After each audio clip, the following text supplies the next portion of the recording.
Good evening students, welcome to Ashirwad academy.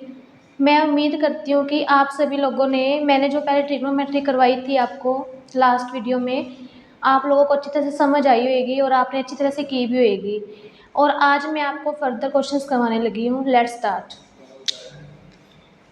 मैंने आपको table करवाया था वैल्यूज़ वाला। अब हमारे पास क्या है, 2 tan 30 degree 1 + tan square 30 degree. अब मैंने आपको टेबल करवाया था, उसमें मैंने आपको सभी वैल्यूज़ बताई थी। अब देखो tan 30 डिग्री की वैल्यू क्या होएगी, 2 × 2 tan 30 के साथ किस में पड़ा है, मल्टीप्लाई में।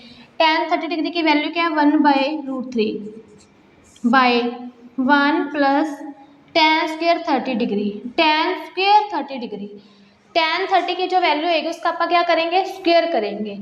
1/√3 का स्क्वायर। अब हमारे पास क्या है, 2 × 1 2/√3, फिर हम क्या करेंगे 1 + 1 का स्क्वायर 1, √3 का स्क्वायर, रूट का स्क्वायर करते तो रूट क्या होता है, खत्म हो जाता है। √3 का स्क्वायर कितना आएगा, 3। अब इसको सोल्व करेंगे, 2/√3 बाय एलसीएम लेंगे। यहाँ पे क्या है, नीचे 1, एलसीएम कितना आ गया मेरा 3। यहाँ पे हमारा एलसीएम कितना आया, 3। 3 × 1 = 3 + 1। अब यहाँ पे क्या आएगा, 2/√3 बाय 4/3। अब इसका आप उल्टा करेंगे, 2/√3 3/4। अब ये √3 है, यहाँ पे क्या है, 3 है। अब ये कट हो जाएगा, यहाँ पे क्या बचेगा, यहाँ पे √3 था, यहाँ पे अकेला 3 था। √3 से 3 को कट करेंगे तो कितना बचेगा, √3।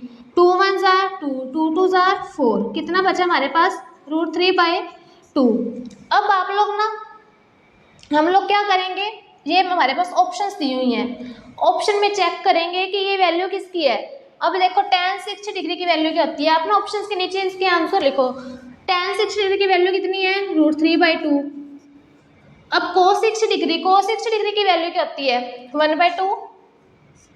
tan 60 की कितनी होती है, √3। sin 30 की क्या होती है, 1/2।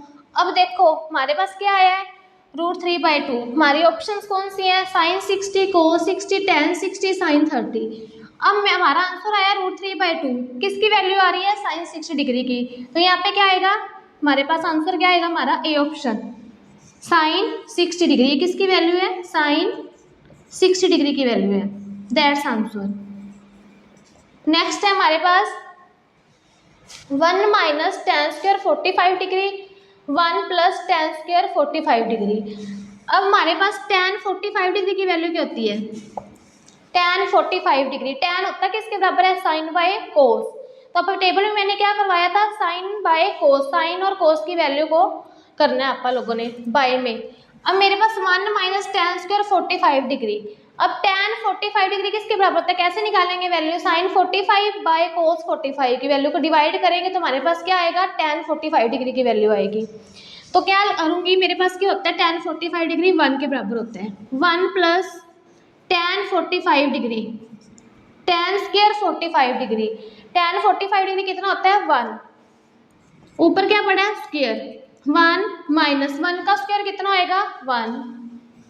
नीचे फिर 1 + 1 का स्क्वायर 1, 1 में से 1 गए 0, 1 + 1 2, 0/2 कितना आएगा, 0। हमारा आंसर क्या आएगा, 0 डिग्री, 0 आएगा। ये tan 90 था, 1 था ऑप्शन में, sin 45 था, 0 0 सेटिस्फाई कर रहा है। तो हमारी कौन सी ऑप्शन आएगी, डी ऑप्शन आएगी, दैट्स आंसर। आप लोग ना इन क्वेश्चंस को अच्छी तरह से करो। आपको कोई भी प्रॉब्लम आ रही है, आप मेरे से कमेंट करके पूछो। आप लोगों के अब हाफ ईयरली एग्जाम आ रहे हैं, मैं उम्मीद करती हूँ कि आप लोग सभी अच्छी तरह से तैयारी कर रहे होगे अपनी। Thanks for watching video.